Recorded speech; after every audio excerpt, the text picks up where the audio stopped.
Word on the streets, it's Bowls and Beats. What's good, everybody, and welcome back to another season with your girl X. Today we are welcoming back for the third time DMC champ DJ T Jr. Thank you. It's an honor to be back. I'm so excited. 3 years in a row. Yeah. So. I mean, my first question, I think everybody's curious. How does it feel to be the champion 3 years in a row? I mean, it's great. You know, like every year you just try and put forth your best self, right? But to do it 3 times in a row, now you know. It's sort of like what Fabulous says in his song Back on My Bullshit, where he basically says, you know, you do it one time, they're sort of like, okay. And the second time, it's not a fluke. Third, it's like, well, okay. You know, so it's great because it's a testament to if you work, the work you put in, you know, it's a testament to that. And you get what you put in. So that's what I've learned. That's one of the main things I've learned. So it's an honor. It's honored to represent for Canada, honestly. So you know what's funny about you saying the first time and the second time? I remember the first time she came on here to talk about it, she was talking about, oh, everyone's saying I just won because I'm a woman. And then the second time, you were like, everyone was saying I won because it was a fluke. But she did it 3 times. Now what? Yeah.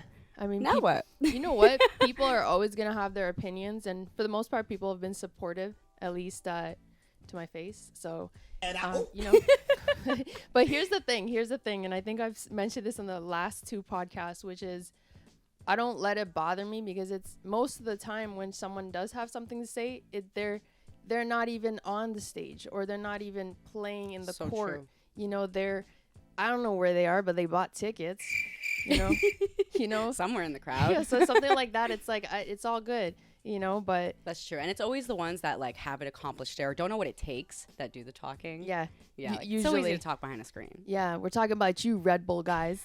Has this actually ever been accomplished ever? Has anyone ever done a 3-peat? There's been 3-peats that have been accomplished, not by a female ever in the world. Ooh. Representing for the ladies. Yeah. Especially ladies of Toronto. I feel like we need some good representation. So it feels good. I think I can speak on like every woman in Toronto. It feels good to have someone standing, you know, for the city in a positive way. Yeah. It's never been done in the world by a female. A back-to-back has never been done in the world by a female either. So last year was a big year for me too. And I was happy about that, you know. And then I was like, 3-peat sounds nice. Yeah, it does. Know, back-to-back is ring cool. To it. Yeah, 3-peat sounds nice. Like I got 3 rings and I never had to sign a marriage certificate. So let's go. I love that. But how is this prep different than every other year? Because I'm sure people at this point, they're like 3 times in a row. This must be easy for you. No, this is my opinion, and it gets harder because now you sort of have to look at, okay, first of all, people are going to want to come for that title. Yeah. You know, it's the 3rd time, but at the same time, at the top of the year, I was like, you know, do I want to do it again? And then I slowly started building a set, and I'm like, I gotta do it again, you know? I gotta do it again. And it becomes harder because now you have to advance your skill set. You know, my goal over the last few years was I want to be able to beat juggle the way I want to be able to beat juggle, which is at a high level and at a higher level, and just where the previous winners and even generationally previous, you know, competitors would respect my beat juggling skills. And even, you know, scratching I've been doing for a long time, but beat juggling was a newer skill, and it's necessary to enhance all your skills. So it gets harder. It also depends on pressure you put on yourself. So if I want to perform well, that's another pressure in my head. You got to perform well. Every day I'm thinking about you got to do better. Yeah. You know, the hardest person to impress is yourself. Yeah. 100%. Yeah. Was there anything this year that was unexpected? Because obviously now you're getting used to the preparation, what's to expect. Was there anything unexpected? You know what? It came with a lot of challenges this year. So this, you know, a lot of challenges, and some of them I can speak on and some of them I won't. But I know that sounded like tea right there. I was like, ooh. It came with a lot of challenges because 4 weeks out from the national final, I almost strained my arm. No. Yeah, so it was pretty much I was over practicing. I was practicing this one technique, and I didn't even know that was a thing. Neither did I. Wow, you really get hurt from practicing that much. Yeah, you need to rest, and I don't know about that. You're rehearsing certain techniques that are at a very high tempo and very repetitive. It's super repetitive. So what happened was I was practicing the routine, but I was practicing this one technique for just hours. No breaks. And then I thought I was fine because I was feeling really confident. I was feeling really good. And then I felt that feeling from 2 years ago where I was like, I feel like my muscle's going to lock on me. And I stopped right away because 2 years ago, my first championship, I actually practiced through the injury. And I was like, I'm not making that mistake again. I learned from that. So I stopped immediately. I called up everyone. I called up like my friends who are ex CFL players, and I said I need a rehab advice. She needs Mr. Miyagi. Like we need a Karate Kid moment. I was like, tell me what to do, because I'm training like an athlete. I'm thinking like an athlete, and then they all said, what you got to do is just rest. You cannot practice right now. You have to rest. And that was the hardest thing for me to hear, because I didn't want to rest. I'm 4 weeks out, That was one of the challenges. And throughout that time, I had to actually go to their physical therapist for them to work on it. 4 weeks out, I called them, like, I think it was like the next day. I need you to work on this. I don't know if you even heard of this type of thing. I told them I researched it, like, I know what's wrong. I know what's wrong with me. And then they're like, you're half right. And then shout out Nick Valdez. And, he helped me at his clinic. And we had a plan. He's like, you came at the perfect time. We can get this done in 4 weeks out. So you'll be ready to go. You'll be good. France. Yeah, he's like, oh my God. He's like, you'll be good. This was for the nationals. Oh, this was for nationals. Okay, got you. Yeah. So for the Canadian, two ahead of you. Yes, exactly. So for me, I was like, I need this 3-peat. I need to be in perfect health, perfect condition. Yeah.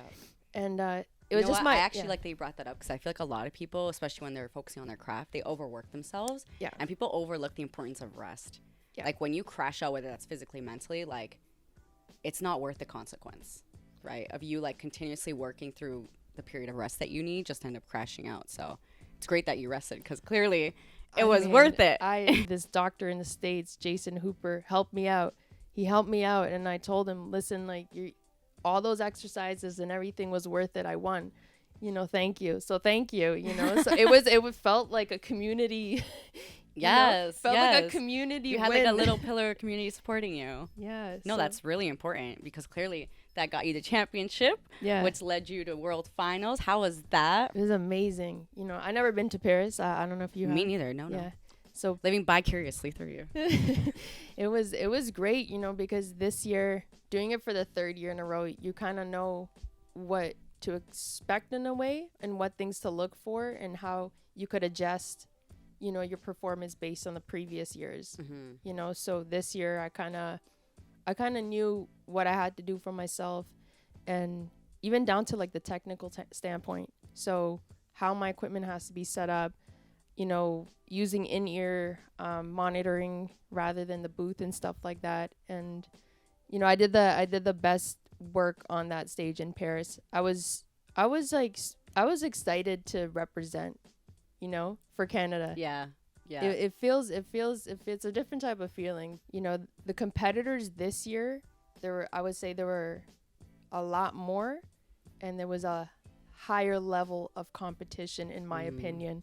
So to be around that world class talent, being amongst those peers, it's a good thing to have. Yeah. You want that. You want same that energy. Yeah, you want that in sports. This is, we call this a sport. This is like the DEEJAY Olympics. Yeah, exactly. So for us, we want that level of competition to be raised every year as much as possible. And this is live, correct? Like when you're performing, it's all live?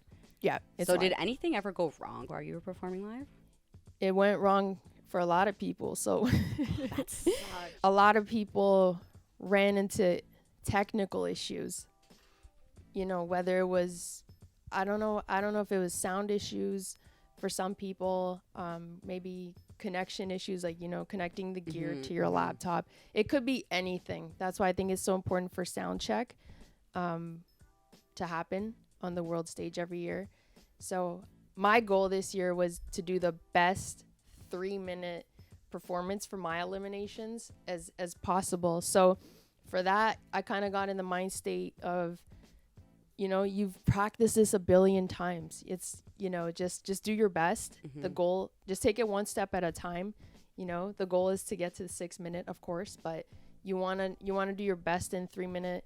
It's one of my really good friends and brothers, D Scratch from the Turnstiles crew. What he always tells me is, he's like, care the most, but give the least fucks. So, that gives you a balanced sort of mind state, because you care, but it's like, I care, but I know you got to go up there and be like, whatever.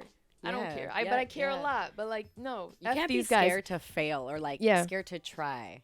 Yeah. I don't know what it is. Like right now in this generation, it's like people are scared to try. Like, man, we do it scared. I know, since when is it not cool to try? I feel like it's not cool to not try. Yeah. It's like you didn't even bother trying. Yeah.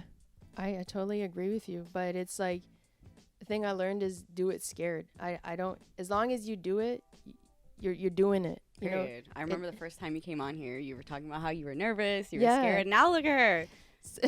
3 times in a row. It's experience, right? Like for that 3 minute, I didn't feel those nerves come through like that because I didn't put so much pressure. I just said to myself, done this a trillion times. It's nothing I haven't done before.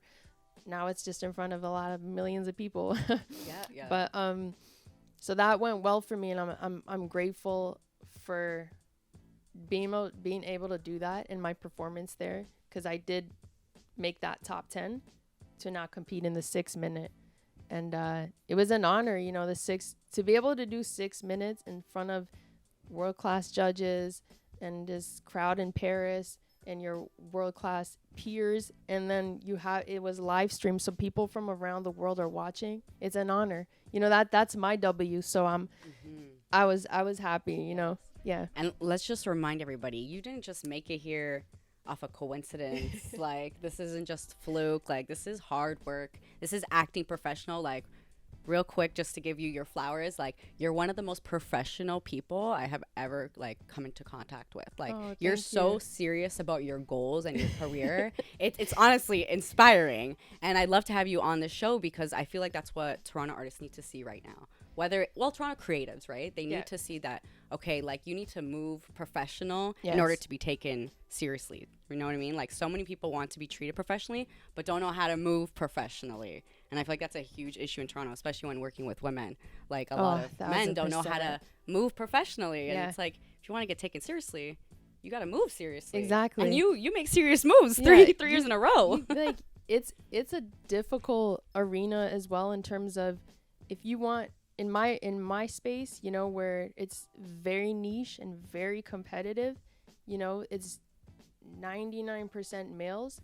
So I want my peers to respect me, as I do respect them, right? So the same type of mutual respect. And, I see you're doing your thing. I want them to respect me for the craft. That it was always about the craft for me. It was not about nothing else, It was just about that. Yeah, and you've proved that. Yeah. You've proved that. And then after, thank you. It's nice to see, honestly. Again, some good representation from Toronto for women. We don't have much of that right now. Yeah, I think even in general, not even just Toronto and Canada, I think we need representation of women in the sport worldwide. Women that take it serious and actually have a love for it. Everyone has their own lane, but when it comes to this, the competitive thing, it's not for everyone, but it's for some of us.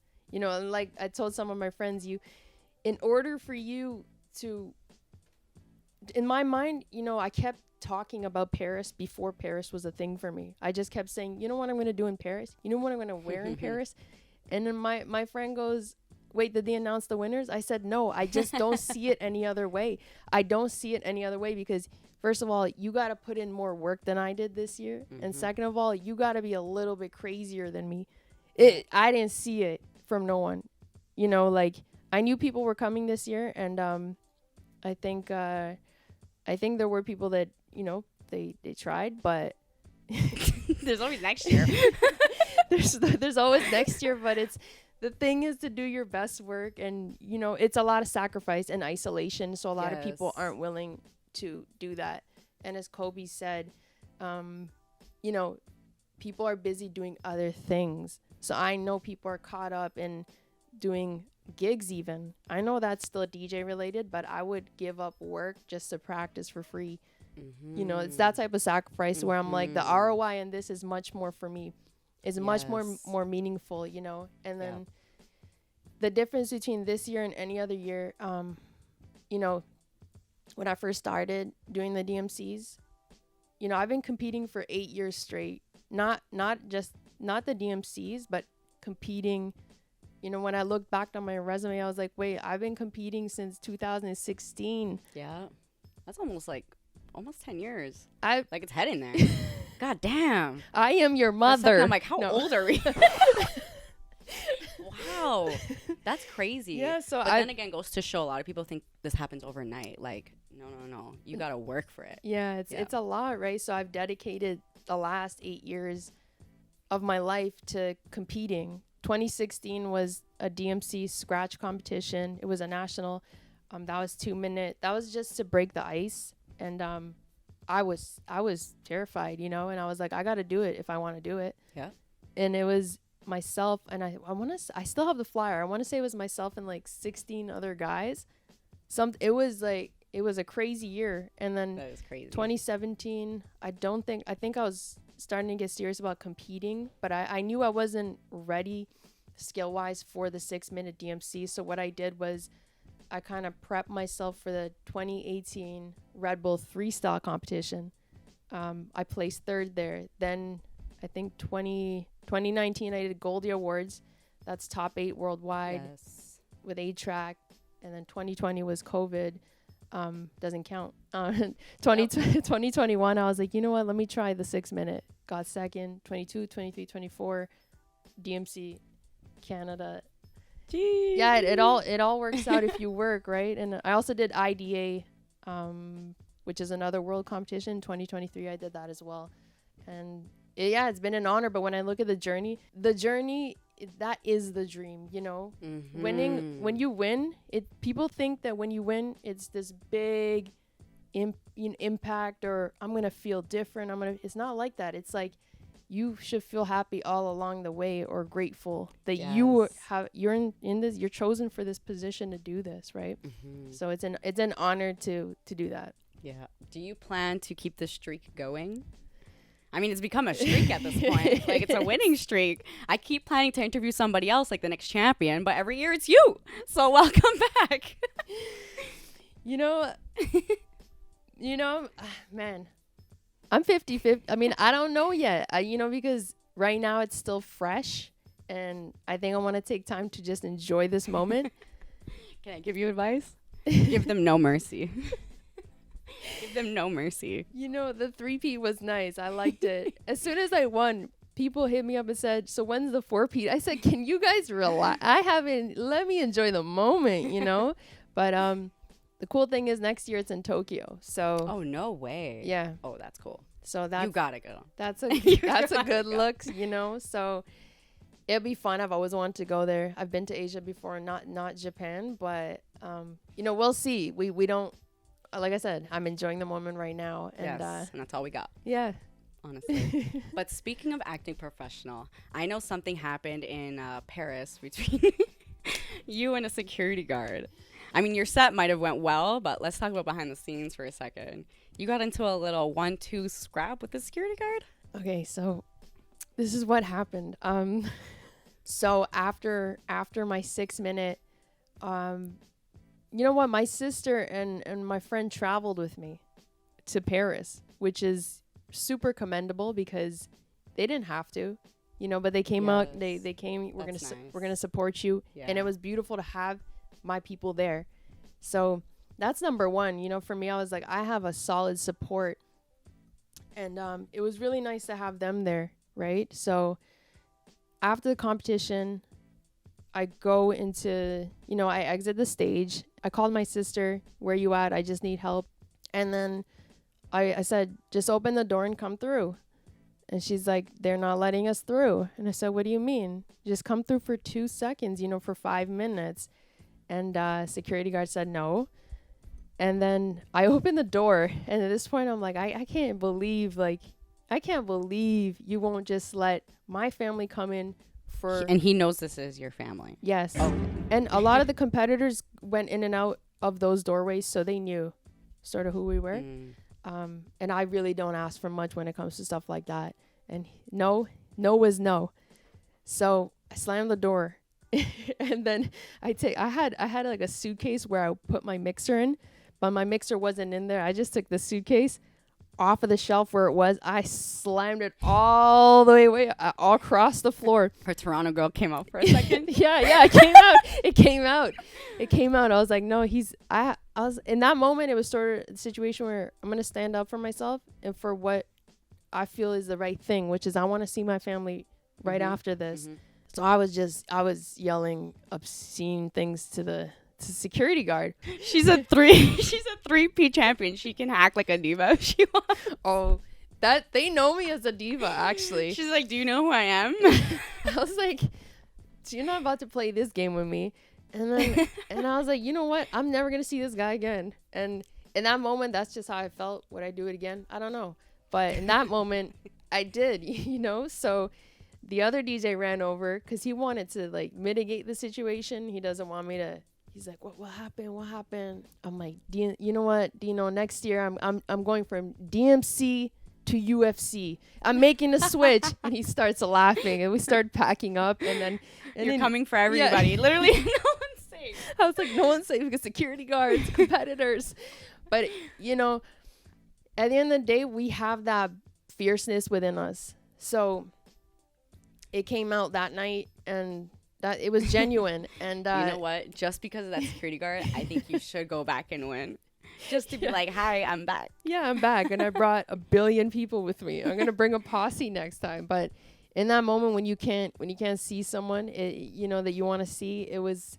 Yeah, for sure. Yeah. Like, what's the point of celebrating alone? I thought it was unreasonable. And that's just how it ended up going. And we had a good laugh at it after. But to me, it was unreasonable because we ended up seeing a lot of people without the wristband going in and out that were not DJs or DJ companions or whatever the case. So I knew what was happening and I was like, no. I get it. Totally get it. And I actually kind of want to bring up something. So Friday from We Love Hip Hop, another podcast. Shout out We Love Hip Hop. But Friday, one episode, he really pissed me off. He said that he really fucking pissed me off with this one. He said that women, specifically in Toronto, don't work as hard as men do in the industry. And that's why you don't see us as much. In the music industry? Yeah. And I got to say, that's bullshit. Because I feel like women have to work twice as hard because we're dealing with so many things that male artists aren't. And that holds us back a lot of the times. Is like the negative things that come with, competing as a woman. Like if you're not strong-minded like this girl, it can bring you down. Like it's hard, you know what I mean? We're talking about, the lack of respect when it comes to working with male artists. Yeah. Or, people kind of looking down on you like, oh, look at this 5'2" woman. Who the fuck is she, right? Yeah. And you kind of have to earn that respect. It's like you have to work twice as hard just to earn the same respect or to be taken seriously. Yeah, you of course, in any field, but especially the music field, as a woman, you want to be taken seriously. And like you said earlier, you have to take yourself serious. So I'm not sure what kind of woman, I haven't seen the clip. And I'm not sure, God bless you, and I'm not sure what kind of woman in the industry he's referring to, because I can see a situation where I wouldn't necessarily think he's talking about me. I know he's not talking about me, I know that for a fact. And I think a lot of people in Toronto, male and female, don't take themselves seriously. So I wouldn't even say it's gender specific, but I want to know maybe what had him say that or what triggered it. Maybe he saw something. I know what triggered him. I'll just be straight up. It was Chromaz. He was saying because she just has like tits and she's out here like showing herself. She's like, female artists don't have to work as hard because we got tits and we can just show our ass and that gets us attention. Okay. And like to that extent, on that side of the field, I guess you're right. But we also have to deal with a lot of shit that we don't talk about. Yeah. You know what I mean? As a female DJ, I'll tell you, it is like I said, it's about the craft for me. It's about the sport. It's about music. And then everything else comes secondary. But even just maintaining your image and brand takes a lot of time, to come to this interview. You already know we have to get ready a certain way. We have to like the way we look. It's important to look good, feel good. Is like I always tell people, my hair is part of my brand. My hair, so it's got to be on point to me. Yes. And I have a certain look, so that's got to be maintained. It is not easy, Exactly. It's not easy. It's not easy. We have different things that we have to look after that guys don't. Yeah. The 2 hours that maybe we spend getting ready, these guys can probably be practicing, focusing on your craft. So they have a 100%. competitive they have a competitive advantage in terms of that. But even going to the studio, like how many male artists can just go to the studio with whoever and they're cool with that, but as a woman, a female rapper, you have to think twice. You gotta know who you're working with. You gotta worry, is there gonna be like 6 mans in there? I'm gonna feel uncomfortable. Like it really does hold you back sometimes. It's just all about awareness, right? And managing these different personalities, because the way that people treat you is also the way that in some scenarios you allow them to treat you. So it's just setting boundaries. It's a lot of work, and so it takes practice too, right? It's not like off rip you're gonna know these things. You have to trial and error. But so what steps do you take to reach your full potential? Because like we're saying, it's not easy for women. She might make it look easy with a 3-peat, but it's not. So how do you reach your full potential without letting people hold you back? You know what it is? For me is everything I do in my daily routine. And those are things I have to do every day. So I know what works for me, right? So every day, working out. If I can't work out that day, that's fine. But I try my best to, make a trip to the gym. If you go to the gym, even if you work out 30 minutes an hour, you're already going to feel better about yourself. I made sure that was a priority. How do you even maintain that though? Like, let's be real. That's not easy. How do you maintain focusing on a craft that's so demanding that you have to practice for so much, but still make time to go to the gym, to self-care, to look good, Right. I think it's just not having that non-negotiable mind state. But in my mind, I knew that if I go to the gym, it's going to make me a better DJ. Why? Because now it's going to open up my mind. Your blood's flowing. Once you have that first win of the day, or whenever you work out, you have that W. Now you feel good. You have these endorphins and everything running through your body and your mind. You feel good. You've accomplished a goal, and now you can move on to the next thing. But working out always had, worked for me and made me a better DJ. But cultivating good habits. Yeah, cultivating good habits, drinking water, eating healthy. Yes, drinking water. Eating healthy. For real. I will say the one thing that was a challenge this year was spending time on cooking, because I have to make sure I'm eating well. It takes time, to meal prep. Does. I'm not going to go out here and do, order food and stuff, and now I'm not going to feel as energetic. My mind's going to feel, muddy or cloggy. So making time during time crunch for these things, it was frustrating, because you're like, I wish I had a chef or something, or literally or a man that cooks. Why can't he be in the kitchen? No, but for real. Yeah, just like a month out, you want that help, but yes, I really had to play every role. I had to play I just came to terms with the fact that no one's going to do the work for me. No one's coming to save me. No one's coming to save you. And you know what? Once you get used to those habits, like, it just feels good. You don't even want to go back to the bad habits, I haven't drank, I don't even know how long, probably like more than 3 years, 4 years maybe. And girl, it feels so good. Yeah, it feels so good. The things I can accomplish when I'm not hungover and wasting my entire morning feeling like ass, or my entire day feeling like ass, it's life changing. Well, there's nothing to be missed. Yeah, no, literally. There's not. I'm not a drinker either. I will say though, the only downfall is how awkward it can get in like social settings, when people are constantly drinking and you're like, I don't drink, or I don't want to drink. And then they look at you like you have 3 heads. Like, what do you mean I don't want to drink? And you're just like, oh, the pressure's on. Like, how do you kind of stay away from that scene by being a DJ? You're constantly around drinking, drugs. How do you kind of stay away from that environment? Or say no in a cool way? You know what? I think at this point, everyone sort of knows. everyone knows I'm not, you know, I'm not a drinker. I'm not going to drink. It's not something that I do. I like to lead a healthy lifestyle, right? Water. But there are environments, you know, where it is pushed on you, and in those environments, especially as a DJ, where people want to reward you, you know, with for doing a good job with a shot, and in some environments, it sounds disrespectful to that person when you say, "I'm good." No, I don't want to take your shot, you know. And then I realize it's not about the shot or the drink. If someone is happy with your work and you're making their night in their atmosphere with this good music, you know, the DJ set, what I'll do is, you know, send over the drink. I'm not going to drink it. You know? Just a nice, a nice cheers. And there's been times where people have sent a lot of drinks in a certain night. So luckily, a lot of the booths I have, you can't really see behind the booth when you put the drink down. But, you know, water shots, or maybe just I'll ask for a soda. Maybe not right now. You know, I can't have a drink right now. But a lot of times I tell, which this is true, I'm driving a lot of the times. So as soon as I say, good excuse though. I'm driving. Great excuse. I can't, you know, and I drive I make sure I drive everywhere. That's smart. That's smart. Yeah, because like you said, you can't be productive with that stuff in your system. Not knocking anyone that drinks. I'm just saying it doesn't work for me. And it doesn't, you know, at the end of the day. I mean, same thing goes for herbs.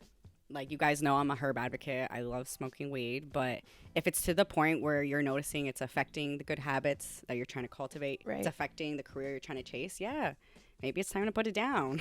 Or at least not smoke as much. You know, I felt that way with alcohol. Like, it was literally doing nothing for me. Like, absolutely nothing. The minute I stopped drinking, it was hard at first. I can't lie, because you're used to it. You go to social settings, you're like, oh, it's awkward. But once you actually get used to it, you're like, why would I go back down there? Yeah, like it does. I'm up here. Why would I go back down? Yeah, you notice that it's not contributing to you, your health, or your goals. And even with smokers, I do see people abusing it where in their minds, they think they're productive. You are not productive. Not everyone, right? But in their minds. But there are some people, I hate to see it myself. Yeah. Like, I'm like, damn, you're like putting a bad name on us. Like, come on. Yeah, I've seen people they can't even keep their attention in a conversation once they start smoking. And at that point, I'm thinking, you're not someone I even want to work with. Yep. You know, but. Agreed. So we're not saying like you got to be sober and, you know, on Cristiano Ronaldo level, but, you know what works for you and what's not. Right? Yeah. Well, I'll tell you, you know, think about the people that are the most successful in what they do. They're not necessarily doing these things, you know, like you said, Cristiano Ronaldo, amazing example. Yeah. He talks about training and leading a healthy lifestyle. And drinking water. Yeah. All the time. All the time. So, yeah. So I totally, I can only agree with him and someone that leads that type of lifestyle. So, you know, it's not for me. I'm not going to judge anyone that does do it, but I think a lot of people realize on their own terms if it's contributing to their goals or not. Yeah. Yeah. And what goals do you have personally for the next year? Besides winning once again, what personal goals do you have for yourself? For 2025? Yeah.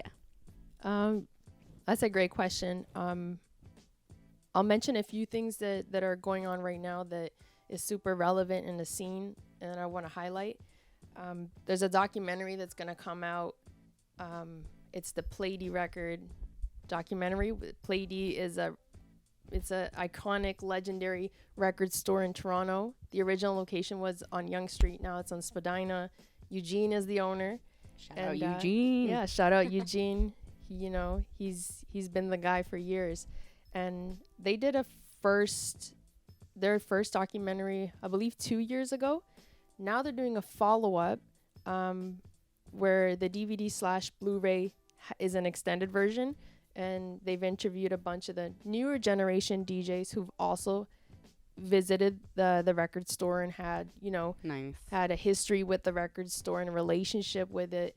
And I'm one of those individuals. So, you know, it's an honor that they had interviewed me. That's going to be coming out Didn't you have like a hip hop exhibit at Billy Bishop Airport? Yes. Yeah, tell us about that. Yeah, so that's the second part. You know, aside from the documentary that's going to be coming out, there's already a hip hop exhibit, an art exhibit at the Billy Bishop Airport live right now. And the guy who put it all together, his name's Johnny Charles. He's a photographer from Toronto, and he's actually been documenting hip hop history in this city since 2006. So everyone that he's photographed over the years, you know, I've never seen anything like it in the city. Especially in the last 20 years, that's when Toronto really started to pop off. Right. Like, wow. Yeah. The evolution there. He's photographed everyone from the beginning of time, That's you know? amazing. So if you go into Billy Bishop, you do not need a ticket. You'll see the exhibit as soon as you go up the escalator, you know? And as soon as you'll see the whole entire, it's beautiful because it highlights Toronto's hip hop scene. And there's actually an interactive touch screen. So when you go up, you know, to the screen, you can see all the beautiful photos that he's taken of DJs, artists, everyone over the years. And there's an interactive screen. It's a touch screen. You can go there and look at the photos, but also see who these people are. That's so cool. Yeah, now I'm like just gonna head to the airport for no reason. Yeah. Don't even have a ticket. Just want to see what's up. That's cool. Yeah, super humbling because I did a photo shoot with him. I want to say 2018. I wanted to get serious about, you know, my brand and stuff like that. I said, I need the top photographer from this city. So I did my research, got some referrals. He was the guy. And we did a photo shoot and I used it for my electronic press kit, everything like that. And I, you know, till this day, those photos are on my website. And now they're on the walls of Billy Bishop Airport, which is amazing. Such an honor. Yeah. So, you know, it's amazing also to be recognized in the genre that made me who I am, which is hip hop. Yep. Yeah. Which is why I started in the first place. So I love that. That's really what Toronto needs, is more murals, more appreciation for our city, because we are a city filled with hard workers. That part, you know, that's part. Amazing. Speaking of hip hop in Toronto, what are you listening to these days? As a DJ, as a champion, 3P, I'm sure people are curious to what you're listening to these days. So who is your favorite artist right now? And who's your favorite artist from Toronto right now? Right now, what I'm listening to is Bob Marley. Hey, I love that. Love that answer. I'm listening to Bob Marley right now. We need more of that. We need more of that in the music scene. I just been needing those vibes, you know, and he's the guy. So I've been listening to a lot of, you know, roots reggae, lovers rock, and for me, I love that stuff. So it's nice to see YG Marley coming back and like kind of doing something. I'm like, yes, carry on the legacy. We need those positive vibes, especially like right now with all the, you know, explicit lyrics going on. Yeah, I just in the music scene. When you hear the messaging and what they're talking about in these songs, it is what's missing. Yeah, you know. Yeah. So. And how about from Toronto? Who are you listening to right now from Toronto? From Toronto, Snow Day. Hey. Shout out Snow Day. Yeah, shout out Snow Day. But before we end this little podcast episode, once again, I just want to say, like, congratulations. Honestly, it's an honor to even watch you grow. Thank you. I'm like, oh my God, like, this is so cool to be a part of. Thank you. Interviewing the first time, second time, and once again, the third time. Hopefully we do this again next year. I appreciate you. Wow. Before I let you go, because I know you're a busy woman, is there anything you want to tell your fans or your audience, anybody listening to this, that you kind of just want to let them know?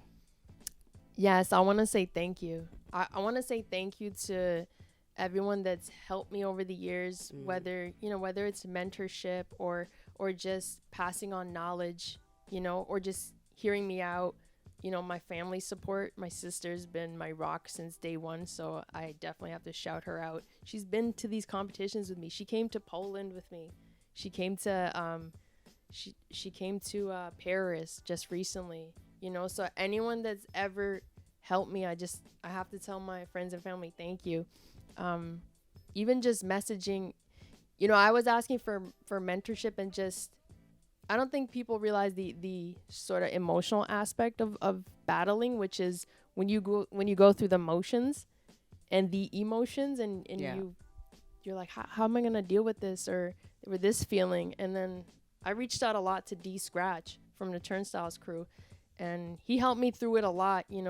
And how to think about certain situations, and how to sort of take some of the pressure off yourself that you put on yourself. Yeah. And just deal with those life things. So, I also got to shout out DJ Vect, who's guided me a lot through the years. Pew, pew, pew, pew. Yeah, he's 7-time world champ. Damn. World. Lucky 7. Big 7. Yeah, big 7. And that guy, he's different. I'll tell you that. He's different. That's amazing. I'm glad that you touched on that, because it is important to have like mentors and a circle around you that inspires you and lifts you up. Yeah. So for sure, I what I'd want to say also is I want to be that person for people, so the next steps in my mind is being that person. How can I touch